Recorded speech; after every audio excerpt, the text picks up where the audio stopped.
Go to overcomecompulsivehoarding.co.uk/online therapy to get 20% off your first month of cognitive behavioural therapy, with weekly sessions online with a therapist, in addition to worksheets, a journal, meditation and yoga videos, and unlimited messaging.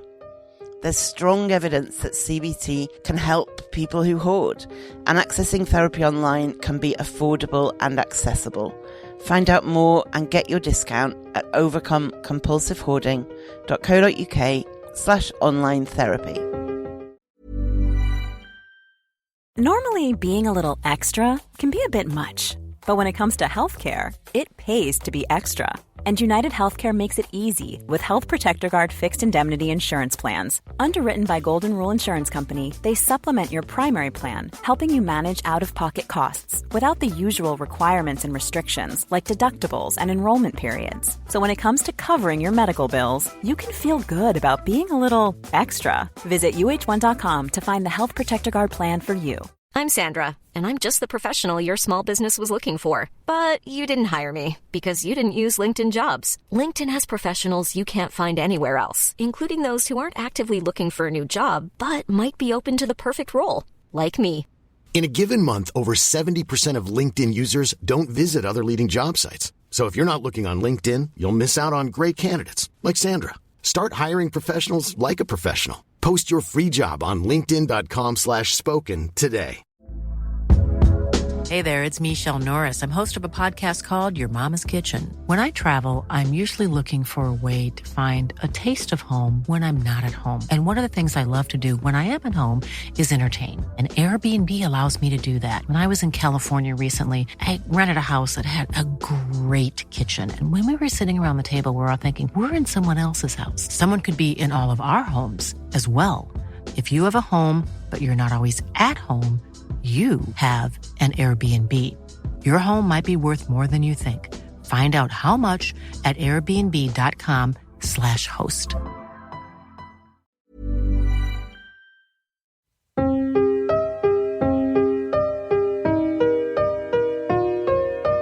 Welcome to the Overcome Compulsive Hoarding with That Hoarder podcast. I am drowning in stuff and trying to find a way out. Listen as I explore the issues and delve deep as somebody profoundly affected by hoarding disorder. Find out more, including links to subscribe to the podcast and all of my social media at overcomecompulsivehoarding.co.uk. Finally, I am not a doctor. I am just a hoarder doing her best. So do seek professional support if and when you need it. Hey, how are you? I am in a lot less pain than last week, which is very welcome. And so I am quite cheerful, and I had a nice Easter with friends.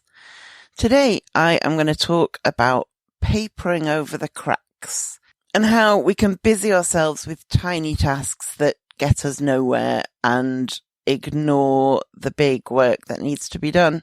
I'm also going to share a listener's secret, and I have a great top tip for you at the end. So, papering over the cracks. Last night, I had one of those realizations that I've been aware of for a while, but it just really hit me. I have like a tray of like pots that my medication goes in, and this for a while has been balanced on a pile of who knows what. And it regularly slides off the pile in what I call a landslide. And I have to put it back on, check none of the pots have opened, and I've got pills on the floor. And last night, my medication tray slid off the pile, and I started like flattening the pile, going, how can I make this pile so that the meds don't slip off? And it struck me that what I needed to do was get rid of the pile. And it seems obvious, but I spend so much time and energy papering over the cracks in that kind of way, where instead of fixing the problem, I make it marginally better temporarily. And I want to talk about that in today's episode because it holds us back. And I know from messages I get from you all that it's definitely not just me. When we paper over the cracks, what we do is we focus on trivial activities rather than things that will change fundamentally. It is activity that is futile. That's the whole point of like the saying. If you have a crack in your wall and you just put new wallpaper up, it doesn't fix whatever structural problem you have with your house. It just makes it look a little bit better. It is a way of ignoring or not seeing or being in denial about the scale of the problem and instead doing something futile to keep your life moving. And I do this in terms of hoarding in a lot of ways. I have had a light bulb that's been out of action for months and months and months.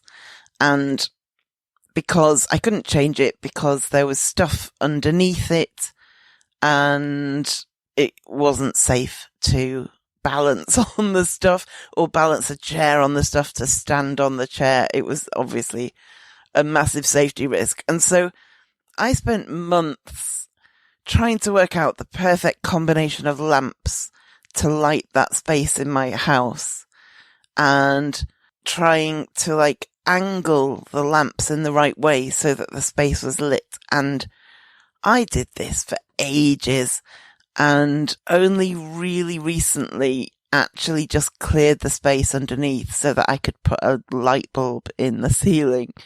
And now I have a light and it is so much easier than an array of lamps. Similarly, like I need to clear stuff out. And what I do instead is I put them in a system of bags and boxes. And when we do this, we busy ourselves with these papering tasks. And time we spend on moving things around or adapting, if we just spent that time initially on fixing the bigger problem, fixing the pile that the medication is balanced on, fixing the pile underneath the light bulb, fixing the stuff so that we don't need to put it in a system of containers, that might be a bigger task, but once it's done, it's kind of done. Whereas rebalancing the medications on the pile, rearranging the lamps to get them perfect, that is an ongoing task that we're never satisfied with because we're not fixing the problem. And we use up our time and energy and creative resources trying to come up with these weird solutions, when if we just fixed the underlying core problem, we wouldn't have to. And it's hard to address this stuff because we don't want to face up to how things really are. It's hard to face up to the truth about our homes, which sounds weird probably to an outsider listening who thinks, how can you not face up to it when you live in it? But I think a lot of us have a degree of denial or a degree of just not seeing the problem. Like, there are things we all do, hoarders or not, that we do without thinking, because if we lived lives where we had to intricately think through every single thing we did, we wouldn't get anywhere. If we had to think through the process of making a cup of tea every time we made a cup of tea, we wouldn't be able to function. If we had to work out how to lock and unlock our front door every time, we wouldn't function. So we do a lot of things on autopilot just to get through the day because, you know, they're familiar. We just do them. And that gives us the mental space to give close attention to the things that need close attention. When we have a piece of work to do, or when a friend is in distress and we want to give them all of our energy and that kind of thing. And so we all live certain areas of our life on autopilot. And if you hoard, I think part of that is not noticing that pile that you always step over, or not noticing that the place you keep your keys has keys from your last 6 homes and a screwdriver and an empty carton of milk and 18 shopping bags. We live in it and we don't always pay attention to what surrounds us. And while that is good in the sense that we have to live certain areas of our life on autopilot, it is bad in that we can stop seeing how bad things are in our homes. One of my early episodes was about kind of looking at your home but not seeing it. And one of the solutions I propose to that is taking photos of your home, because there's something about seeing a photo that really makes the mess stand out. Another way to do it is to walk through your home and try and see it through fresh eyes. Walk through your home as if you're a visitor and see what it looks like.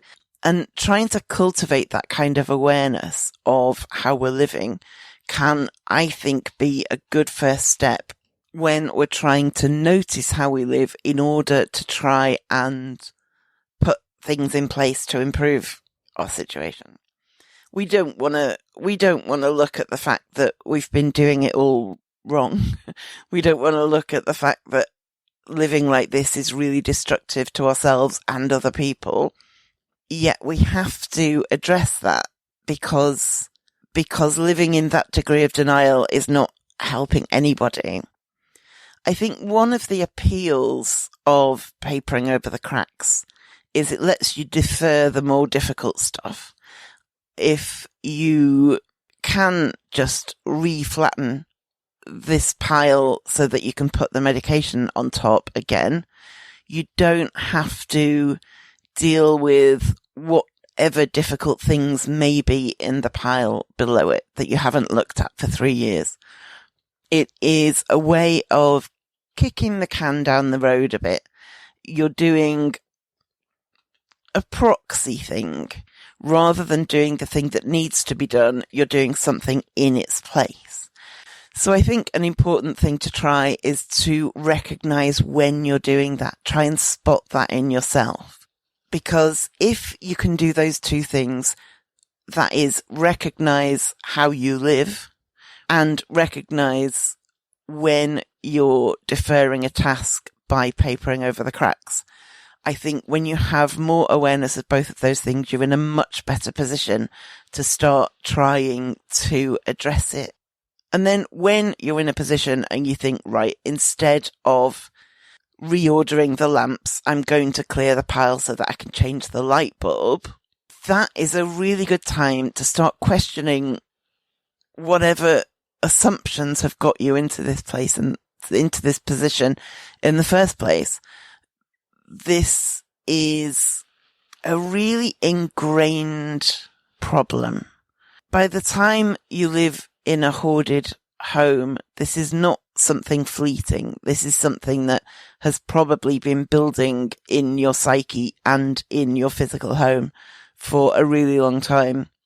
And built into that will be a lot of assumptions about who I am, what my stuff means, how I live, how I go about things, what is important, what I need to consider. All of that gets really intermingled and messy. And if you can start to question that, that also puts you in a really good position to then question the stuff in the pile and whether it strictly needs to be kept. And I would say a lot of the papering over the cracks we do is pretty creative. My whole system of lamps when my light bulb wasn't working. It felt at times like, you know, in the movies when there's an art gallery and it's got like lasers pointing in every direction to protect the painting. I felt a bit like that. And if I could apply that degree of creativity to my de-hoarding instead of to adapting to a hoarded home, that could be life-changing, couldn't it? I mean, just think what I could achieve in my home if I was that creative with setting up processes that would help me move forward, or with setting up processes that would help me get things out of the house. Because ultimately what we are trying to do is address the root cause of our problems rather than mess about with tiny details that don't matter. And to do that, we also have to look at where we feel helpless.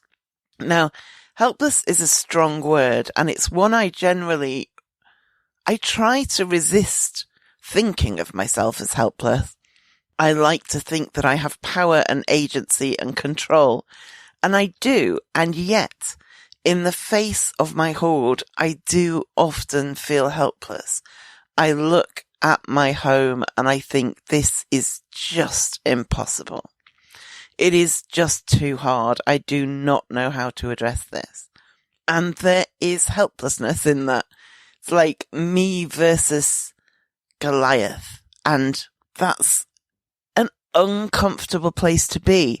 But it's also very familiar because it's how I felt about my hoarded home for a really long time. And so I think addressing papering over the cracks involves addressing that feeling of helplessness. And part of what I'm doing with that is looking at some of what I learned in CBT around addressing overwhelm, because I think it's a similar kind of place in my brain, feeling helpless in reaction to the scale of things is quite similar to feeling overwhelmed by the scale of things. And so I'm trying to do the things that I know help me with overwhelm, which is break it down into smaller pieces, which is not say, okay, you now have to de-hoard your entire home, or even to say, I'm now going to de-hoard my entire bedroom. Really like this little bit of my bedroom I'm going to work on. And marking success when I have it, however small it may look to other people, also feels like a good tactic in the face of helplessness. Because if I can mark when I do well, that reassures me that I do have some power and agency in this situation. Denial too, that's a harder one to address because by its nature, if you're in denial, you're not trying to address it because that would involve not being in denial. It's a bit of a self-fulfilling prophecy.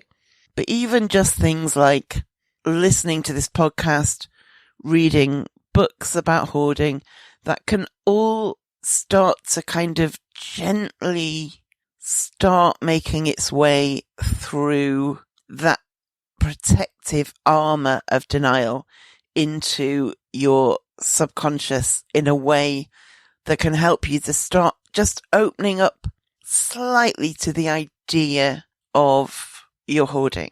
I read that in certain forms of therapy, a way that therapists try and get people to face facts they don't want to face, rather than talking about the fact they don't want to face, they start talking about the feelings around it. And it is through accessing those feelings that people start to access the reality that they are trying to deny. So any kind of conversations about how you're feeling, about your emotions, can be really useful. I read a quote, a comedian called Henny Youngman, who apparently said, "When I read about the evils of drinking, I gave up reading." And I think when you resort to denial, when we all resort to denial, it is almost like magical thinking. It's like putting your fingers in your ears and saying, it's not there, it's not happening, it's not real. And breaking through that, I think it's more likely to be a gradual process than a big, dramatic thunderbolt process. But trying to keep yourself accountable is important. And if you can build in systems, even if you feel like you're not fully aware of your situation or you're not fully ready to address it, you can still start putting things in place and start thinking creatively and start learning more about hoarding and the thinking and behaviors and feelings associated with it. And that can all do a little bit to melt some of that protective armor away. And just stepping back once in a while can be so useful. Stepping back and appraising your situation. When I had that thunderbolt last night, when I was trying to balance the medication tray on the pile, it was through the frustration I felt that I stepped back and saw the situation for what it was. It was only because I was so like, oh, for goodness sake, how often do I have to fix this? That I pushed myself into, okay, what can I do? Because this is really annoying me.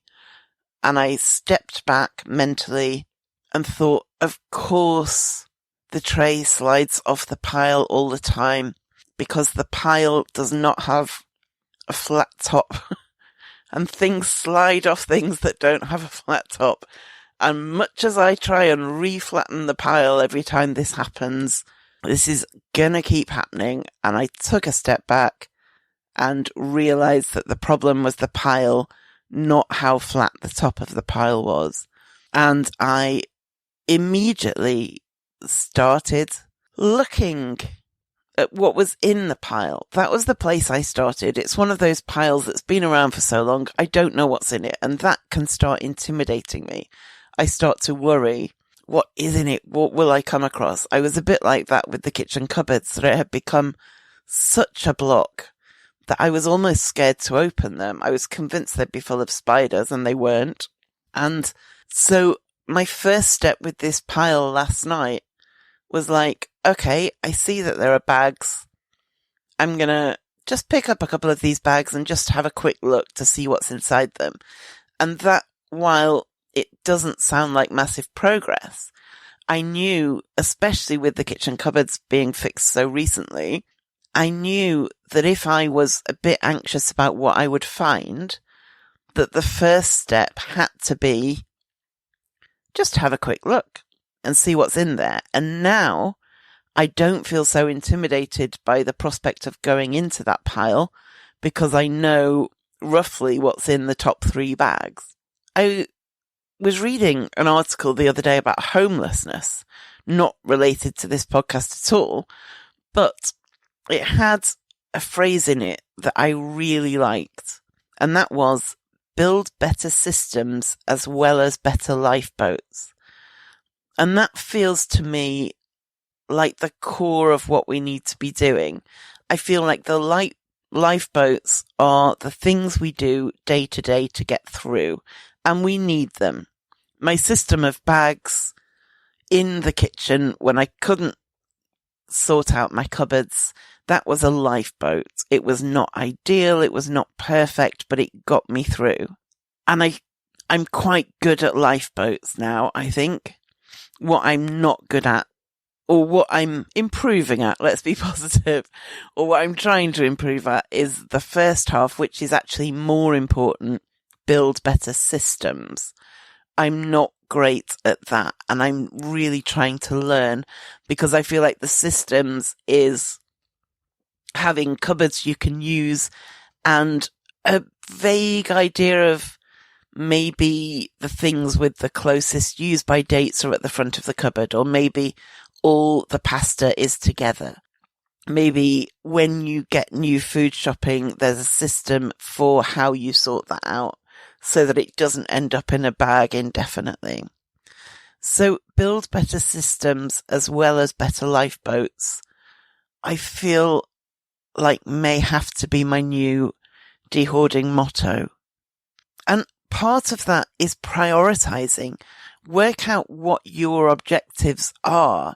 When I interviewed Leslie Spellman from Declutter Hub a few weeks ago, she was talking about how it works so much better when a professional organizer works with somebody who hoards on what their priorities are, the hoarder's priorities, rather than the priorities of the hoarder's mum or son or social worker. Because if that person isn't particularly bothered about the state of their bathroom, then focusing on that room to start with will be counterproductive and they won't be motivated and it will be difficult. Whereas if they have their own priorities, even if they're not what somebody else would have chosen, that provides some motivation and kind of eases the process. And so if you work out your own priorities, then you can start there with addressing the lack of systems and addressing the core root problems rather than just creating endless lifeboats. And I think where I want to conclude this is a reminder I need, and you may well need.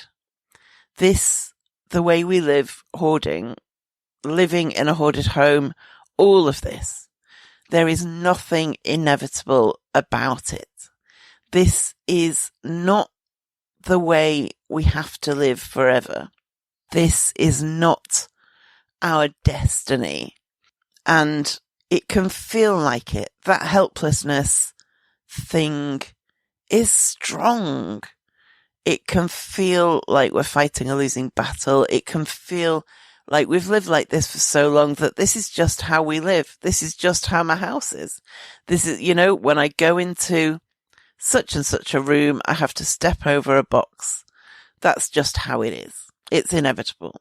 But the truth is, it's not inevitable. This is not inevitable. This is not our destiny. Normally, being a little extra can be a bit much. But when it comes to healthcare, it pays to be extra.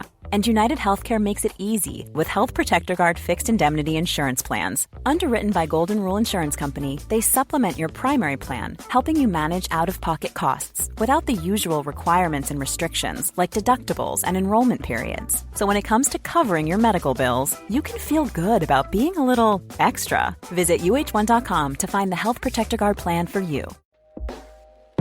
Hey everyone, I'm Craig Robinson, co-host of the Ways to Win podcast, alongside my good friend John Calipari. I've been on the go recently. Phoenix, Kansas City, Chicago. If you're like me and have a home but aren't always at home, you have an Airbnb. Hosting your home or a spare room is a very practical side hustle. If you live in a big game town, you can Airbnb your place for fans to stay in. Your home might be worth more than you think. Find out how much at airbnb.com/host.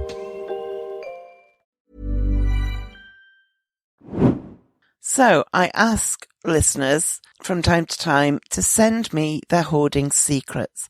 And some of you do, and I love that you're trusting me with your secrets, especially because whenever I ask, I point out that this is to talk about on the podcast. And somebody has sent me this secret, and I want to read it and respond to it. So it says,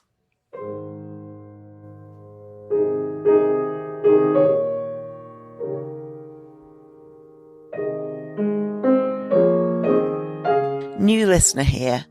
I've been listening to your podcast for a few days now, and I really appreciate each and every episode. I've been struggling with this ever since I was a kid. I remember my room being full of stuff, with narrow pathways leading from my door, which had just barely enough space to fit through, to my bed and my desk. My parents would always joke that I was just messy, and I was so afraid to tell them that I needed help because I felt like I was the only one like this, and that things would change when I got older and had my own place. I would avoid hanging out with friends because I would try to set that time as a reward for when my room was clean and perfect. But instead, it would just be me spending my weekends moving things around my room for years. I definitely feel like I missed out on key moments in my childhood because of this. When I moved out for the first time and started living with roommates, it just got worse because my things began to accumulate into shared spaces, and my car too. I've lost friendships, roommates, jobs, and partners because I continued that reward system to try and clean my space and the whole apartment, and just couldn't seem to let go of anything or leave the house. I felt guilty for living with roommates who had to live with me and avoided having friends come visit. Recently, one of my friends from work confided in me that she's the same, and over the past year we've been helping each other downsize. It made me feel less alone to have someone to talk to who was going through the same thing without feeling judged or shamed. With her help, over this past year, I was able to reduce down everything in my apartment: bedroom, kitchen, garage, bathroom, and car, to 3 Toyota Prius-sized drives and move across the country with my partner, a 10-hour drive away. I've been here now about a month, and I'm really proud of the progress I've made. My partner knows and is very supportive of me. We've been coming up with systems that work for both of us to keep our apartment as tidy as 2 people with ADHD comfortably can. Not pristinely perfect, and that's okay. And I am really grateful to have him in my life. This is the first time I don't have narrow trails leading from my bedroom door to my bed, and I feel like I can go out and not feel guilty about hanging out with friends because I know I'm coming home to a clean apartment. Secretly though, I just feel more open being able to talk with my friend who knows exactly what it's like, and I miss her a lot. A part of me is worried about going back to the habits I had all my life without her invaluable support.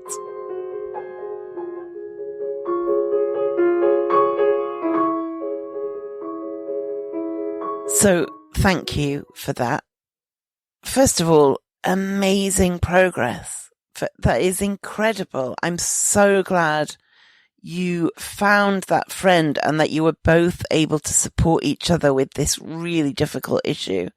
I can totally understand why having a friend with the same problem is a lot easier to talk to than somebody like your partner who is very supportive but doesn't probably quite get it. Through no fault of his own, it's a difficult thing to get, I think, for a lot of people. So, first of all, massive congratulations on that progress. I think the thing about not letting yourself see your friends when you were a child because you were saving that as a reward for a tidy room and then your room was never tidy, it made me really sad. I get why you did it, and it sounds like it was kind of meant to be a motivation but ended up being almost a kind of self-punishment because it wasn't working. It didn't get you a clean and tidy bedroom, but you still stuck to it, maybe due to some sense of not deserving any better. And that's sad. It's hard. And I'm sorry. I'm sorry that you were so limited by this. It's such a limiting condition, whether it's, as you say, having friends round or whether it's not letting yourself do things.